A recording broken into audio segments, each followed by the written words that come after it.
വളരെ സിമ്പിളായിട്ട് പെട്ടെന്ന് ഉണ്ടാക്കിയെടുക്കാൻ പറ്റുന്ന ഒരു റെസിപ്പി ആയിട്ടാണ് കേട്ടോ നമ്മളിന്ന് വന്നിട്ടുള്ളത്. ആദ്യം നമ്മൾ തക്കാളി ഒന്ന് ഗ്രേറ്റ് ചെയ്തെടുക്കുന്നുണ്ട്. മിക്സിയിലിട്ട് ജസ്റ്റ് ഒന്ന് അടിച്ചെടുത്താലും മതി കേട്ടോ. നമ്മൾ കാണാനുള്ളൊരു ഭംഗിക്ക് ജസ്റ്റ് ഗ്രേറ്റ് ചെയ്തെടുത്തു എന്നേ ഉള്ളൂ. ഇനി നമുക്കിതിലേക്ക് ഒരു ചെറിയ സവാള വേണം. നല്ല പൊടിയായിട്ട് അതൊന്ന് ആദ്യം അരിഞ്ഞെടുക്കാം. ഇനി നമ്മൾ ഒരു 3-4 അല്ലി വെളുത്തുള്ളിയുടെ കുഞ്ഞായിട്ടൊന്ന് അരിഞ്ഞെടുക്കുന്നുണ്ട്. എരിവിന് ആവശ്യമുള്ള പച്ചമുളകും നമ്മൾ അരിഞ്ഞെടുത്തിട്ടുണ്ട്. ഇനി കുറച്ച് മല്ലിയിലൂടെ.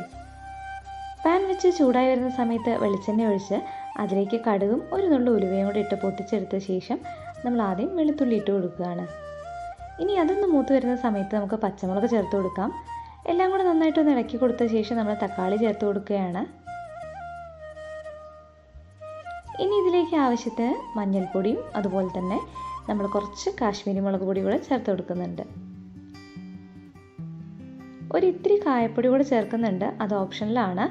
ആവശ്യത്തിന് ഉപ്പും കൂടെ ചേർത്ത് നന്നായിട്ടൊന്ന് മിക്സ് ചെയ്ത് നമുക്ക് എണ്ണ തെളിഞ്ഞ് വരുന്നവരെ വെയിറ്റ് ചെയ്യാം. ഇതിലേക്ക് നമ്മളൊരിത്തിരി വാളംപുളി ചേർക്കുന്നുണ്ട് കേട്ടോ. അവസാനമായിട്ട് നമ്മൾ അരിഞ്ഞ് വെച്ചിട്ടുള്ള സവാളയും മല്ലിയിലൂടെ ചേർത്തിട്ടുണ്ടെങ്കിൽ നമ്മുടെ റെസിപ്പി ഇവിടെ സെറ്റായിട്ടുണ്ട്. അപ്പോൾ എല്ലാവരും ഒന്ന് ട്രൈ ചെയ്ത് നോക്കൂ, തീർച്ചയായിട്ടും ഇഷ്ടമാവും. ഇഷ്ടമായിട്ടുണ്ടെങ്കിൽ നമ്മുടെ ചാനൽ ഒന്ന്